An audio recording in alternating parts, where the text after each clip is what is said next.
Всем привет! Это «Башкирские каникулы». С вами Альбина Касимханова, Дмитрий Каретко. И мы начинаем свое небольшое, но очень яркое путешествие. Это самое сердце Башкортостана, Гафурийский район с великолепными скалами, красивыми водоемами и местами для отдыха. Задача наших каникул – создать личный авторский тур по самым живописным местам Башкортостана. И нам важно выяснить, сколько денег на это потребуется. Ведущие программы Дима и Альбина выясняют, кто из них потратит на путешествие меньше. И отдохнувший на большую сумму должен будет выполнить задание более экономного. Смотрите, наслаждайтесь, узнавайте республику вместе с нами.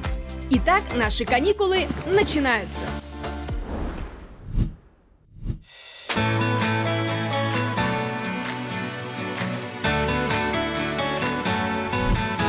Сложно представить более живописные места для разведения страусов и создания целой страусиной фермы, чем ландшафты Гафурийского района. Итак, африкано-башкирский страус – самая крупная из ныне живущих птиц. Глаза большущие, ресницы густющие, взгляд целеустремленный, ну прямо орел, простите, великолепный страус. На одноименной ферме одно из главных развлечений – покормить почти 3-метрового красавца. Помогает нам в этом руководитель фермы, харизматичный Виталий. Вы видели хоть раз Змея Горыныча в дикой природе?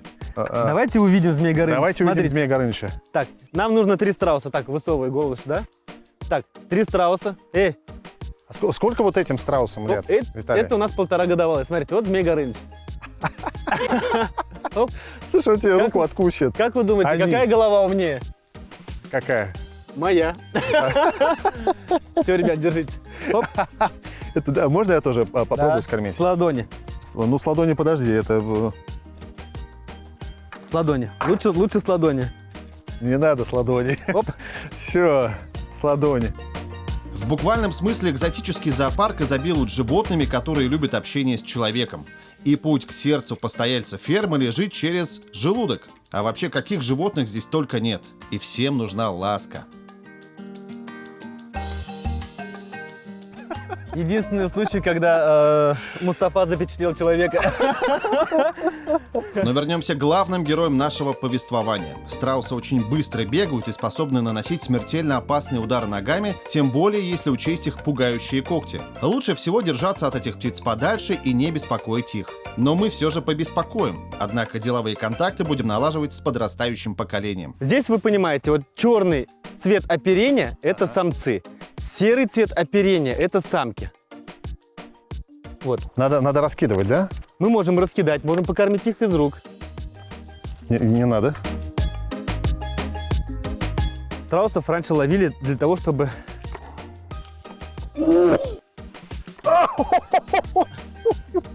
Палец есть? Есть палец? Слушай, ну вот это да! Это Африка. Это Африка, детка. Независимо от породы, все страусы очень быстро растут. Так, сначала вылупление из яйца, когда их масса составляет не более 2 килограмм, и до момента, когда они весят уже 18-20 килограмм, проходит всего лишь несколько месяцев. На ферме разводят не только африканских страусов, но и австралийских страусов эму. Нового гостя птица встречает с опаской, но эму легко расположить к себе, устроив им водные процедуры. А можно я попробую, Виталий? Да, конечно. Вот так вот только смотрите со стороны в сторону, опрыскивайте, чтобы был такой фонтанчик для них. Ладно, легенький? Да, конечно, Видите? конечно. Сейчас, ребята, сейчас. Обалденно. Ребята, не благодарите. Я своим внукам буду рассказывать, что когда-то поливал австралийских страусов эму. Есть всегда 2 выбора знакомства со страусами. Так. Обратите внимание. Сначала вы знакомитесь с этой замечательной птицей, потом идете в наше вкусное кафе и пробуйте это мясо. Либо наоборот. Наш путь первый, друзья. Мы познакомились с ними, теперь идем есть тех, на кого смотрели.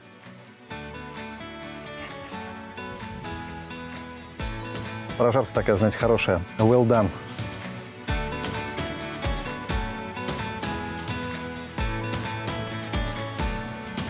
Как говядина. Альбин, привет тебе.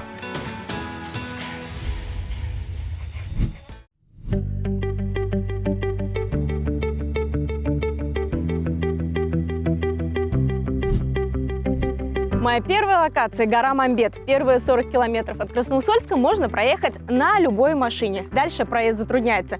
Пешком идти далеко. И тут на помощь приходит легендарный ГАЗ-66. Мужчины называют его шишигой.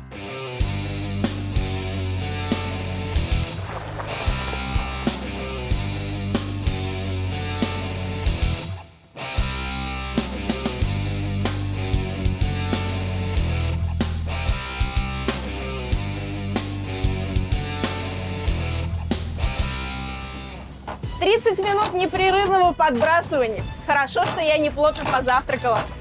Пока нормально». Шишига расслабиться не дает. Держимся крепче и чувствуем, как стряхивается весь балласт городской жизни и бытовых забот. Приехали? Приехали. О, лестница же была. Опа. Ой, красота!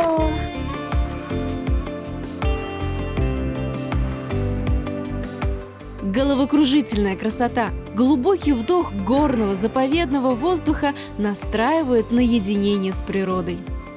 Мы здесь сейчас соберем рюкзачок и Ага. отсюда идем уже на вот место нашего основного подъема. Это Мамбет. Смогу я нет подняться? Конечно, конечно. Все, тогда идем. Ходят дети, Ну все, тогда я да-да, точно. бабушки, так что все Всё, нормально. Супер. Азамат-ага, здесь, конечно, чувствуется мощь природы, камни, реки, деревья. Такая вот истинно нетронутая природа, настоящая такая. Ну вот, я думаю, именно вот это и подтягивает людей сюда, притягивает точнее.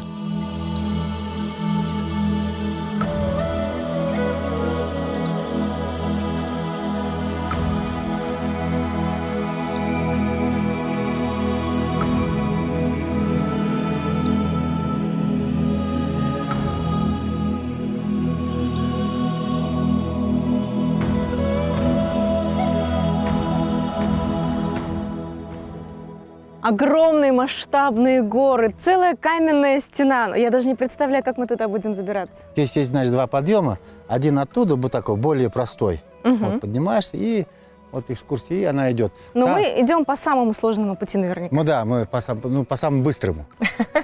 Ну все, Давайте. пошли тогда. Я пошла босиком. Ой, как приятно, такие гладкие камушки. Уже обкатанные, И скользкие. обкатанные. Вода такая прозрачная. Так, массаж для ног был чудесен. Прям такой, знаете, пробуждающий, освежающий. Да-да-да. Красота! Первое впечатление – все очень сложно. Желание развернуться и полюбоваться скалой снизу. Настроение лучше, энтузиазма больше, а дыхание все такое же.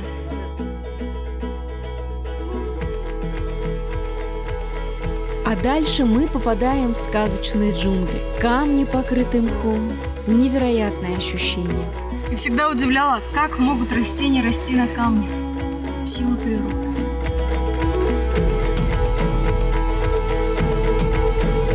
То есть это целая культура, да, некая традиция Ну да, всех да, да. людей, которые приходят на Мамбет. Пусть каждый, кто посмотрит эту программу, станет немножечко счастливее. Непременно сбудется. да. Обязательно сбудется.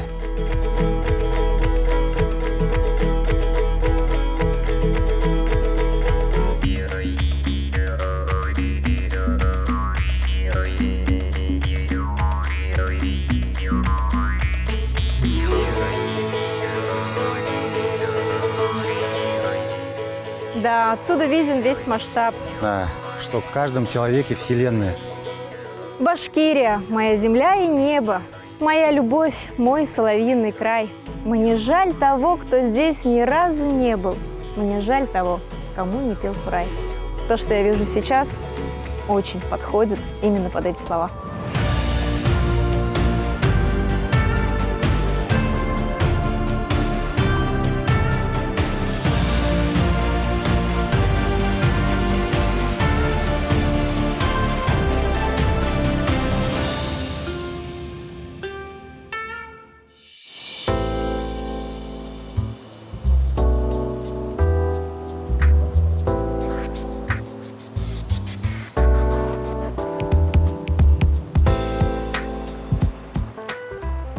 Подъем на скалу обнуляет, вода в Зилиме заземляет. Это лучший релакс после спуска с горы Мамбет. Рыбки. Рыбки, за которые платят большие деньги на курортах, которые делают педикюр, так называемый. Здесь они совершенно бесплатные, экологически чистые. Зилим.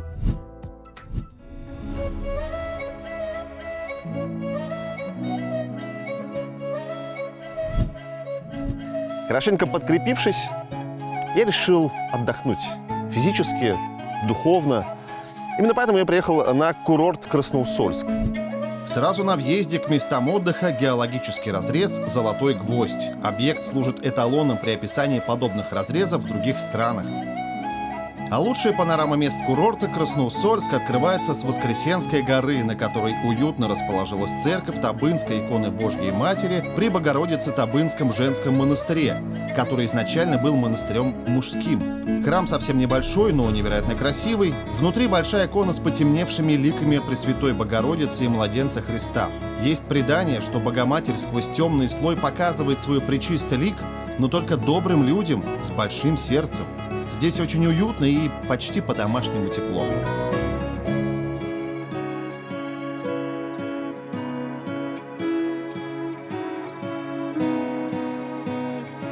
Согласно преданию, в XVI веке Табынская икона Божьей Матери впервые явилась одному из монахов. Икона находилась на камне возле источника. Сейчас ежегодно святые места посещают тысячи паломников. А буквально через дорогу уйма беспечных гостей курорта. Справа святые источники и берег реки Усолки, где традиционно большое количество отдыхающих, обмазывающих себя грязью. Лечебной, по их мнению. Я не могу не верить этим людям, поэтому сама ситуация располагает к тому, чтобы я стал участником этой грязевой корпоративной вечеринки. Водиться в реке Усолка прохладно, что в жару особенно приятно, и люди такие приветливые.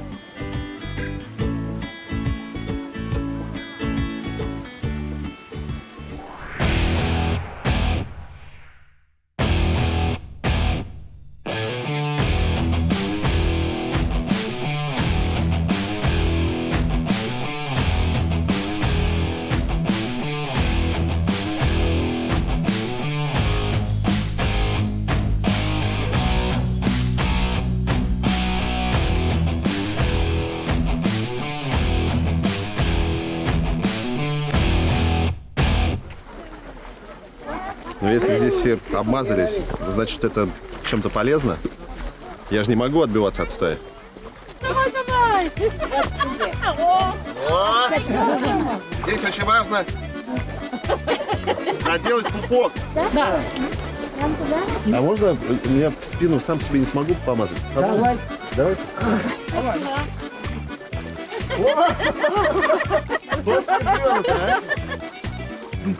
Все, сейчас сохнем. 15 минут. Потом где-то минут 100 все это отмываем. А вы это... Так, это немножко вас стянуло, да? Я жду такой же реакции.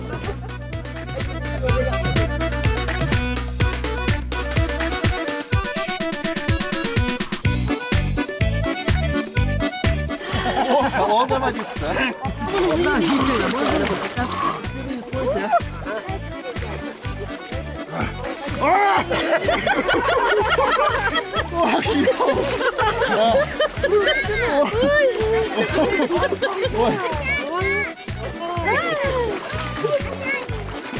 Спасибо, что делать с этим, пацан?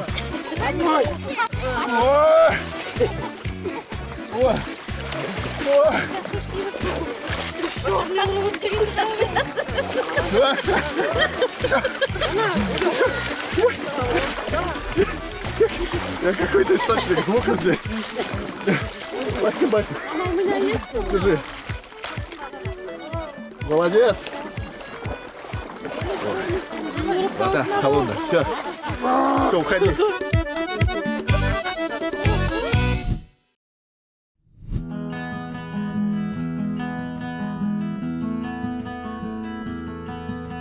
Хоть и подъем на мамбет был не такой уж и сложный, но важно вовремя расслабиться и привести мышцы в тонус. А где это лучше сделать? Конечно же, в бане. Представляете, самая настоящая туристическая баня среди гор, среди всей этой красоты на берегу Зелима. В общем, я пошла.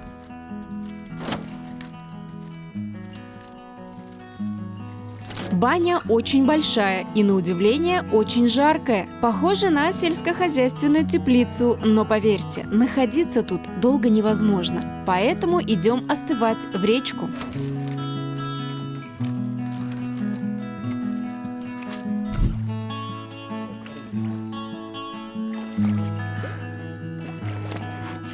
Освежает, бодрит, дарит энергию. Это все Зелим. А еще очень греет мысль о том, что меня ждет очень вкусный ужин. Аромат уже доносится, кстати, и тут недалеко.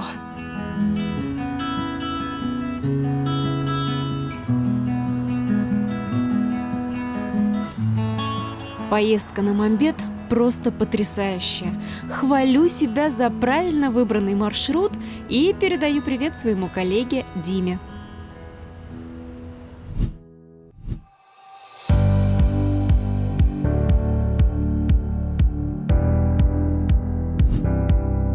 Санаторий Красноусольск – одна из старейших здравниц Башкортостана. Известная в первую очередь своими лечебными грязями, но не только. Минеральные источники сделали эти места чрезвычайно популярными для жителей всей страны. И еще, здесь очень красиво. А это, согласитесь, важно.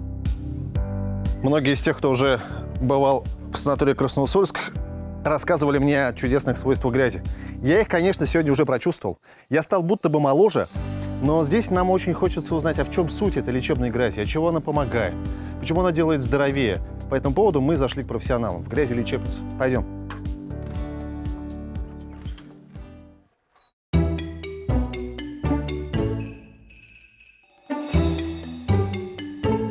Я говорю, знаете, я сегодня уже был на речке, обмазал себя грязью. Это, конечно, очень классно, но я не совсем понимаю, та ли это грязь, которая необходима, чтобы оздоровиться. Вот у вас здесь грязь-лечебница, здесь много действительно лечебной грязи. Лечебная грязь, да. У нас эта грязь добывается с местного озера Сюрем-Тюбя, 40 километров от санатория Красноусольск. Сюрем-Тюбя. Сюрем-Тюбя. Так. Она подается очищенная, гомогенизированная, подогретая. А вот та грязь, которая на речке, это как бы просто грязь. Просто грязь. Советчики. Лечебные грязи содержат большое количество органических и неорганических веществ, чем объясняют ее высокую биологическую активность. Я вот прям сюда и погружаюсь. Да, погружайтесь, только не погружая область сердца. Я область сердца не погружу ни в коем случае.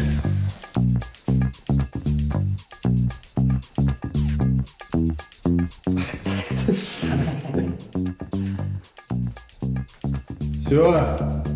И без происшествия у нас съемки проходят. Ощущения странные, просто, видимо, к грязи, как и к оливкам, нужно прийти. С возрастом, конечно. А когда я выхожу отсюда? Сейчас? Да, процедура заканчивается. Тогда открывайте мой саркофаг.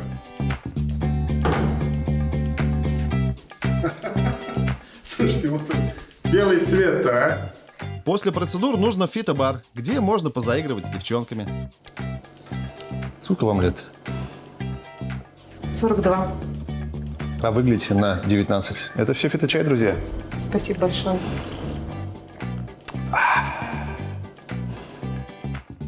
Вся эта местность, санаторий Красноусольск, известен своими минеральными источниками. Здесь скважина номер 11, там очень соленая вода, на мой взгляд, я не фанат. Здесь менее соленая, 12-й источник, я сейчас ее попью. Здесь холодная, теплая. Отдельный вид искусства – это то, как эту воду пьют. Не вот так, не вот, а в трубочку.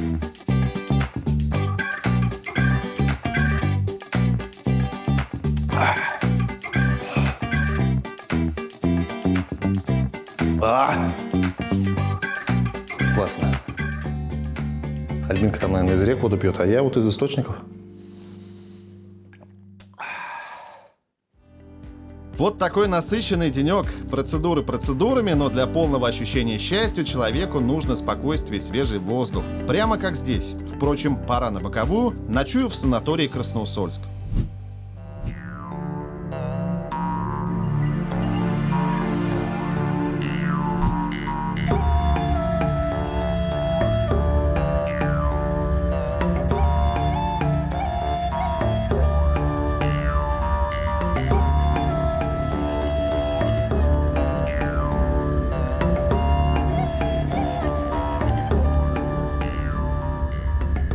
На берегу чистейшей реки Зелим находится огромное множество различного вида отдыха. Здесь вам и юрты, избы, палатки, все, что нравится вашей душе. Но в хижине шамана мы оказались не случайно, и это далеко не последняя точка нашего маршрута на сегодня.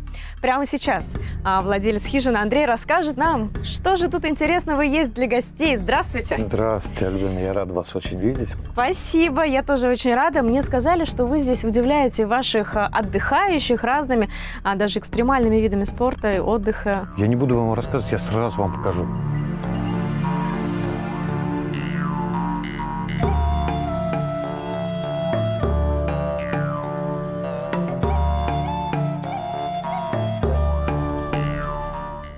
Здесь может быть все, что угодно. И? Нет, я не буду этого делать. Ну, как получится. Нет, спасибо. Мир вашему дому, пойду я дальше. Все уже поздно оплачено. Это не про всё.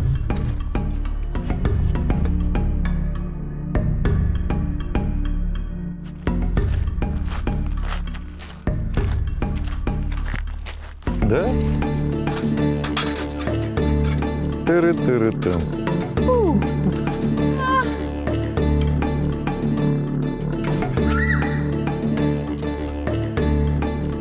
Может, я просто по мосту пройдусь? Этого вполне достаточно. Андрей, вы шатаете мне лестницу. Ни в коем случае. Тебе уже, что ли, страшно? Безумно. Ну, сделайте вы нормальные доски. А почему здесь страховка не крепляется? Зачем здесь страховка? Здесь мостик. Ну, Куда блин. тут падать? А дальше как? Стеги вон, ту зеленая веревочка. Докуда? Оп, давай, теперь шагай на скалу. А наступать на что? Теряешь. Вот на скалу. Держишься за зеленую веревочку. Прям. Она вообще не вызывает у меня никакого этого. 1801. Ну, вы со мной туда идете? Нет, конечно, одна, только одна.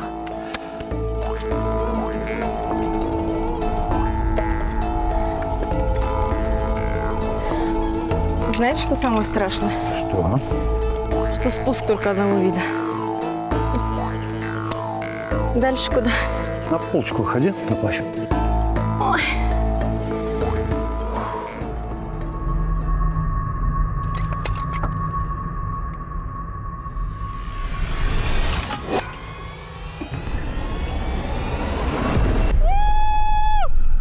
Башкирские каникулы!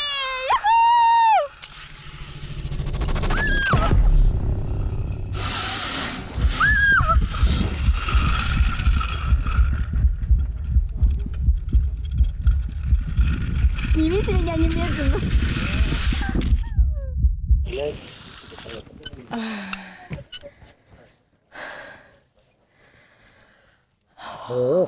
Если вы ждете, что я что-то скажу, Нет, мы не ждем. Давай, ты выше. сердце бьется и ладно.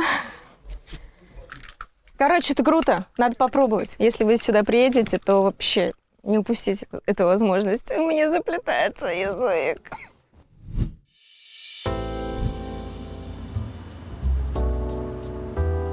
Друзья, всем привет! Я решил показать, где я сегодня живу. Смотрю, Красноусольск. Если не ошибаюсь, это самый большой номер, который здесь вообще возможен. Такой длиннющий коридор, красные ковры. Первая спальня. Первая, возможно, единственная, конечно. Сейчас посмотрим. Вот такие картины. Опачки, санузел. Здесь джакузи. Собственно, ваш покорный, иногда непокорный слуга. Идем дальше. Видимо, еще одна спальня. Да, так и есть. Ну-ка, мягенько, мягенько. Я же хочу завалиться просто потому, что очень сильно устал. От впечатления от первого дня. Альбинка, держись там.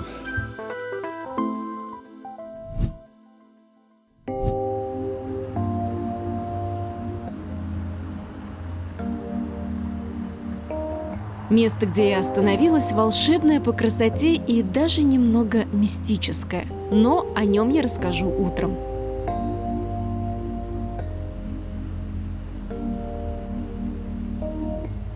Ну что, вот мое жилище.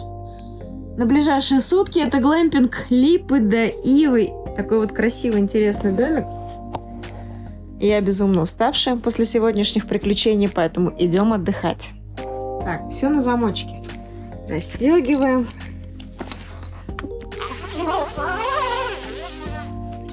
Вау. Вот такой домик меня ждет, смотрите. Ничего лишнего. Главное, большая, удобная кровать, полочка, ну и, собственно, столик. Алло. Привет. Да, привет, Альбин. Ну как твои каникулы? Слушай, ну я очень устал. Устал вкусно кушать, классно отдыхать. Прекрасно без напряга проводить свой выходной. Как твои каникулы? Волшебно. Сегодня была на Мамбете, купалась в Зелиме, отдыхала. Вот сейчас нахожусь в глэмпинге Липа де Ива. Очень хорошее место. Слушай, а ты денег-то много потратила? Кстати, нет. А на что тратить? Природа, горы, отдых. Все как-то вот само собой легко и просто. Ну ты там себе ни в чем не отказывай. Хорошо. Ну все, доброй ночи. Ага, пока.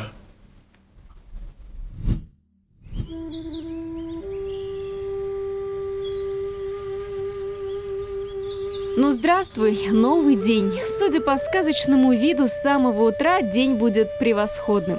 Глэмпинг Липа де Ива расположен в заповедной зоне в самом сердце Башкирии, на территории природного парка Зелим возле деревни Талпарова.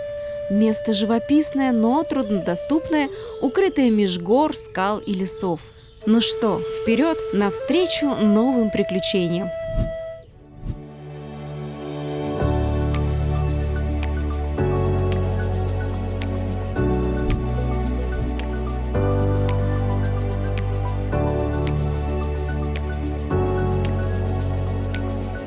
В 60 километрах от Красноусольска находится вот эта база Сарытаж. Именно здесь мы и договорились встретиться с Азамат Агаем для того, чтобы отправиться в Кендерлинскую пещеру.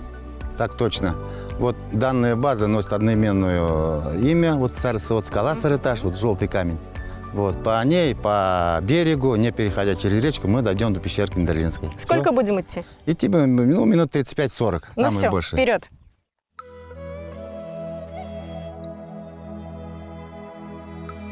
Утро теплое, туманное, водичка освежающая, тропинка вполне комфортная. То уходим в густые лесные заросли, то вновь движемся вдоль быстрого Зелима. В пути наслаждаюсь тишиной и пением птиц, общаюсь с жителями большого муравейника.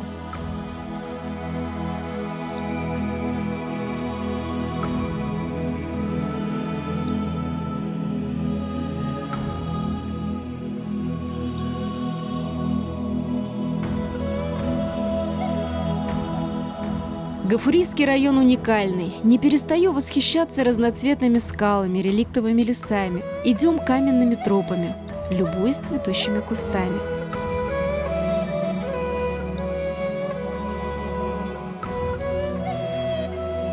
И вот перед нами открывается невероятно красивое голубое озеро.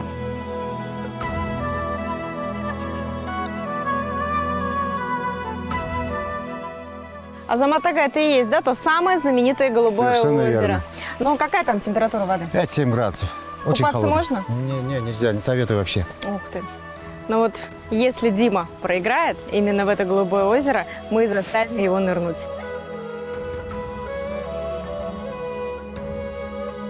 А теперь внимательно взгляните на эту картину. Мы как мишки в лесу с известного произведения.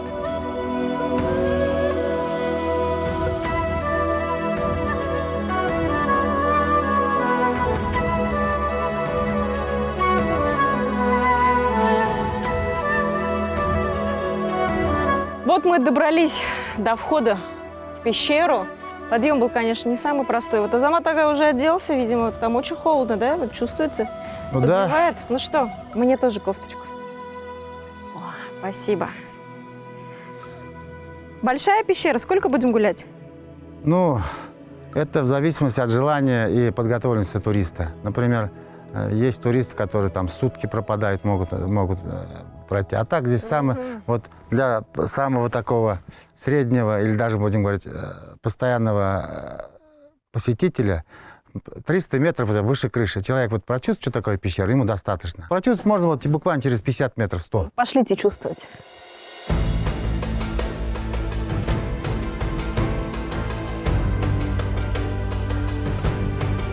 В пещеры принято ходить с налобным фонариком. Но чтобы показать вам все великолепие Киндерлинской пещеры, мы воспользуемся возможностями современной телевизионной техники. Так-то лучше. Недалеко от первого зального свода находится одно из самых мощных ледовых образований Приуралья. В течение всего года там поддерживается температура минус 12 градусов. Говорят, что в прошлом древние охотники хранили в леднике мясо убитых животных.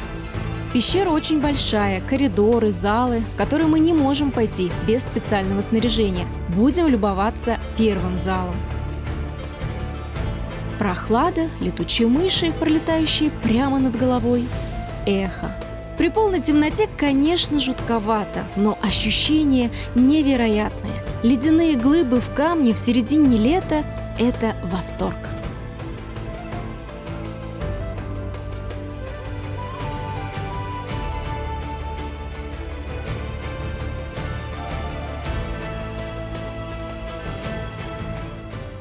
Киндерлинская пещера. Еще одна точка в моем авторском маршруте. Если вам нравится холод, лед, летучие мыши, крутые подъемы, эмоции, энергия, в общем, это для вас.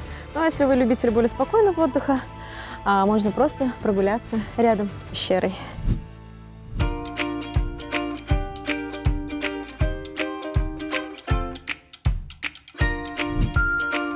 Вы даже не представляете, как я сегодня выспался сладко в своем суперномере. Ну, надо на сегодня программу какую-то придумать.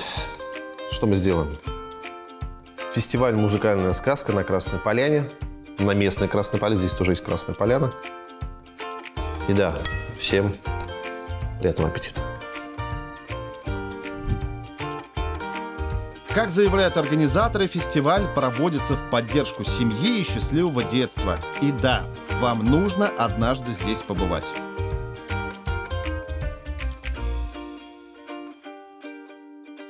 Эх, Русь-матушка, хочется сказать. Тем более, что это правда. Это Гафурийский район, который, как мне кажется, должен был изобиловать всем башкирским символами, населением. Но здесь, вот здесь, где мы сейчас находимся, вся эта площадка называется Красная Поляна. Это наша башкирская, не сочинская Красная Поляна. Чем она характерна? Еще несколько лет назад здесь был буквально пустырь. Сейчас вы обратите внимание на большое скопление людей, которые собрались на музыкальный фестиваль. Фестиваль представляет из себя своеобразную выставку достижений местного хозяйства. Разумеется, мед с окрестных пасек, хлеба, полезные травы, сладости, масла, косметика на основе натуральных продуктов. Как там принято говорить? Без добавок и ГМО. И если честно, это прямо какой-то рай для ценителей деревенской, настоящей еды. Мой провожатый, один из первых поселенцев современной истории Красной Поляны, обратил внимание и на духовные практики, проповедуемые гостями фестиваля. Вот одна из них. Позвольте. В какой-то момент начал чувствовать своеобразную внутреннюю вибрацию, но потом понял, что эта система пищеварения намекает на чувство голода. И любители более традиционных физических практик не были забыты организаторами.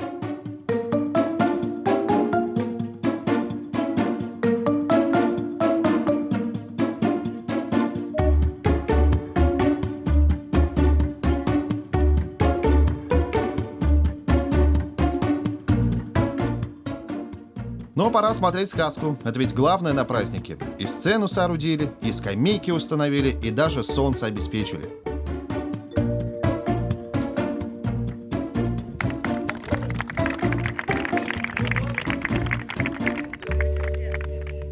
Увидев всю эту красоту, захотелось узнать, а кто те люди, что живут в округе. И тут очень интересная история. На большой территории, около 100 гектар, расположилось поселение родовых поместий, созданное еще совсем недавно жителями городов и выбравших тихие места Гафурийского района своим домом. Краснополянцы живут в деревянных домах. Строили все сами, отопление в домах печное, проблем с дровами, как вы понимаете, нет.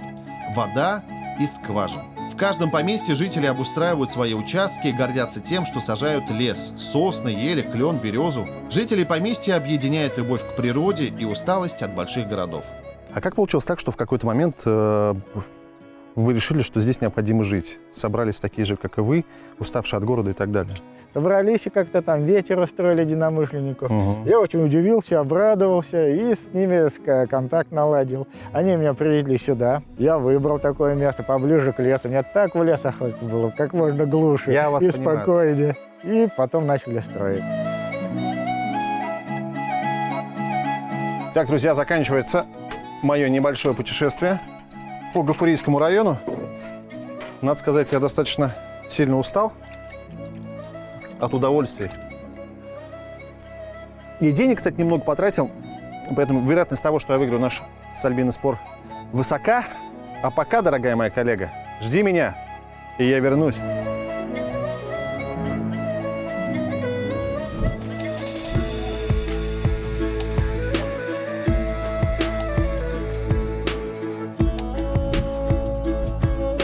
Жителям Гафурийского района можно только позавидовать. В таком живописном месте они живут. В 6 километрах от Киндерлинской пещеры расположен висячий мост. Эти виды узнаваемы и восхищают всех гостей и туристов.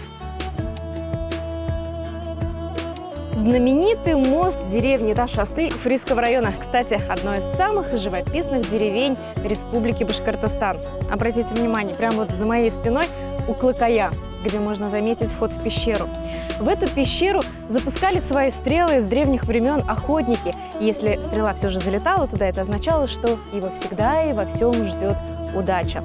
Сейчас же это излюбленное место всех туристов района.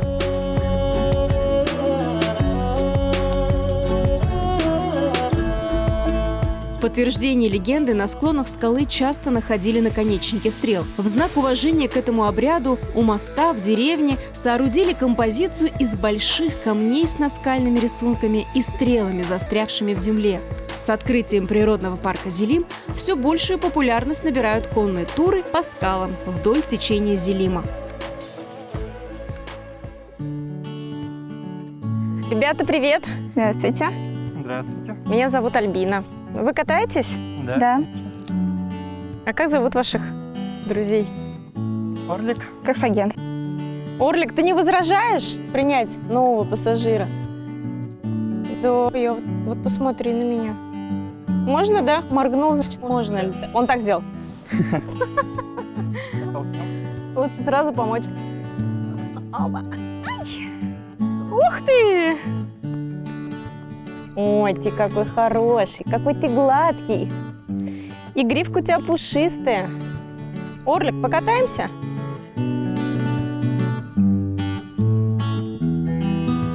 Это было самым правильным завершением дня. Конная прогулка на закате расслабляет и уже бесповоротно влюбляет в эти места. И все-таки у меня получился шикарный маршрут на 2 дня. Активный, насыщенный, наполняющий энергией природы. Ты потратил больше, чем я? Получается, я потратил Это больше. я выиграла? Это ты выиграла, да. Супер! У меня даже задание готово, в принципе. Я, знаю, тебя представляю. Что там? Задание, тебе понравится, классное. Рядом с Киндерлинской пещерой есть замечательное ледяное голубое озеро. Так. И я хочу, чтобы ты в нем искупался. Я терпеть не могу ледяные голубые озера. Я знаю. Ну хорошо, Альбин Фарид. Вот и расскажешь нам всем потом, насколько же оно холодное. В следующей поездке я буду максимально экономить, чтобы я нашел еще одно голубое озеро, но уже для тебя. А пока давай попрощаемся. Это были башкирские каникулы. Пока-пока. Всем хорошего отдыха.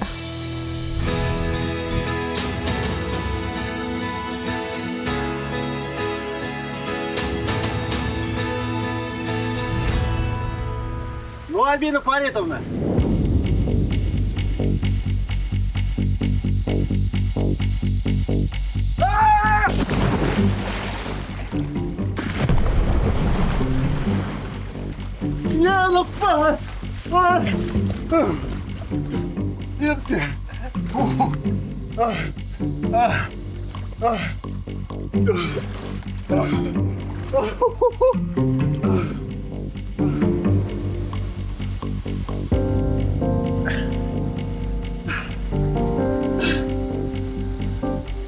ребята.